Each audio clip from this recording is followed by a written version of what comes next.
ஆன்மீக நண்பர்கள் அனைவருக்கும் என்னுடைய அன்பான வணக்கங்கள். தமிழ் மாத ராசி பலன். மார்கழி மாதம்.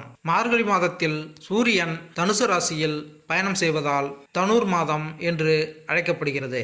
குளிர்காலம் தொடங்கும் மார்கழியில் நவகிரகங்களின் பயணத்தால் மேச ராசி முதல் மீனராசி வரை 12 ராசிகளில் பிறந்தவர்களுக்கு என்ன பலன் கிடைக்கப் போகிறது என்று இங்கு பார்ப்போம். மார்கழி மாதத்தில் சூரியன் தனுர் ராசியில் சஞ்சரிக்கிறார். மார்கழி 29ஆம் தேதி மகர ராசிக்கு இடம் மாறுகிறார். செவ்வாய் விருச்சிக ராசியில் அமர்கிறார். செவ்வாய் 12ஆம் தேதி தனுசு ராசிக்கு செல்கிறார். புதன் விருச்சிக ராசியில் அமர்ந்திருக்கிறார். 23ஆம் தேதி தனுசு ராசிக்கு செல்கிறார். குரு மேசராசியில் இருக்கிறார். சுக்கிரன் துலாம் ராசியில் நிற்கிறார். மார்கழி 10ஆம் தேதி சுக்கிரன் விருச்சிக ராசிக்கு மாறுகிறார். சனி கும்பராசியில் அமர்கிறார். ராகு மீனராசியில் இருக்கிறார். கேது கன்னி ராசியில் பயணம் செய்கிறார். மேலும் மார்கழி மாதத்தில் 12 ராசிகளில் பிறந்தவர்களுக்கு என்னென்ன பலன்கள் என்பதை இந்த பதிவில் காண்போம்.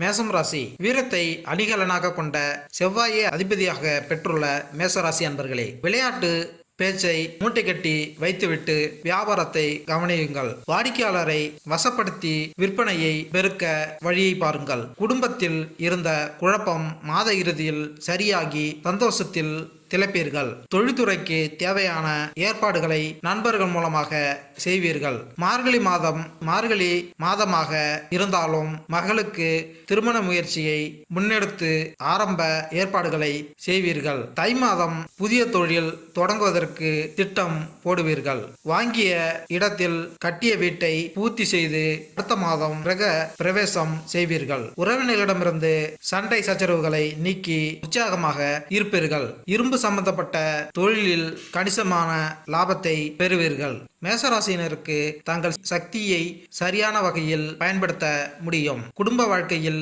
உறவு வலுப்படும். சில புதிய வேலைகளில் முதலீடு செய்யலாம். இந்த மாதத்தில் நீங்கள் எவ்வளவு கடினமாக உழைத்தீர்களோ அந்த அளவுக்கு உங்களின் வெற்றியை அனுபவிக்கலாம். லாட்டரி அடித்தது போல சில அதிர்ஷ்டங்களை பெறலாம். ஊக வியாபாரம், பங்குச்சந்தை போன்ற விஷயங்களில் லாபம் கிடைக்கலாம். உங்களின் திறமை மீது அதிக நம்பிக்கையுடன் இருப்பீர்கள். உங்களின் திறமையை அதிகரிக்கும். காதல் விஷயத்தில் ஈகோ மோதல்கள் ஏற்படலாம். தினமும் விட்டு கொடுத்து செல்வது அவசியம். வெளிநாடு செல்ல நல்ல வாய்ப்புகள் கிடைக்கும். மாணவர்கள் படிப்பில் எடுக்கும் முயற்சிக்கு நல்ல பலனை அனுபவிக்கலாம். ஆன்மீக ரீதியாக நாட்டம் அதிகரிக்கும். பரிகாரம்: தினமும் காலையில் ராமநாமத்தை ஜெபித்தால் நன்மை உண்டாகும். திருச்செந்தூர் முருகனை வழிபடுங்கள். விருப்பங்கள் காரியங்கள் நிறைவேறும். மேலும் இந்த வீடியோ உங்களுக்கு பிடித்திருந்தால் லைக் பண்ணுங்க, கமெண்ட் பண்ணுங்க, மறக்காம சப்ஸ்கிரைப் பண்ணுங்க. நன்றி, வணக்கம்.